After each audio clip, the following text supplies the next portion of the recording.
photographe le travail que l'on a réalisé toute cette année dans le cadre du visa pro-numérique. Alors c'est vrai que la thématique que l'on avait choisie, c'était de demander aux stagiaires quelle image est la plus marquante pour eux quand on parle de Léonard de Vinci.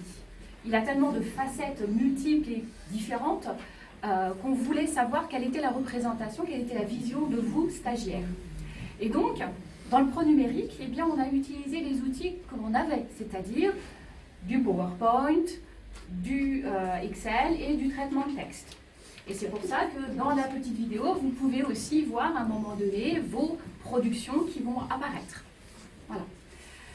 Ce travail, il a été fait pas uniquement de manière individuelle, vous l'avez fait aussi de manière interactive, ensemble. Et ça rejoint ce que le président de région vous disait à l'instant sur les valeurs de communication, d'interaction, qui sont importantes dans le jour d'aujourd'hui. Importantes pour vous, importantes dans un cadre professionnel, aussi personnel.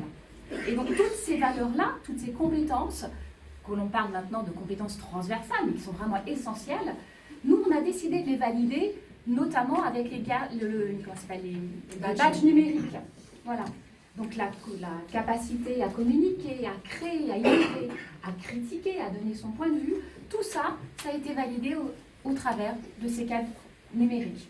Alors c'est vrai qu'on a principalement travaillé sur 3 badges, l'explorateur, ma boussole et le bâtisseur, mais ça a permis pour vous de commencer sur quelque chose d'assez simple et de construire un projet.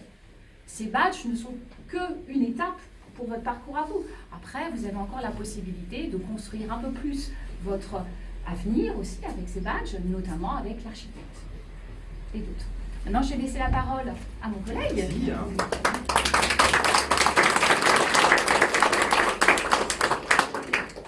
Donc, pour rebondir sur Léonard de Vinci, on a voulu aussi un petit peu faire découvrir une des facettes parfois méconnues de ce dernier, c'est-à-dire l'écrivain.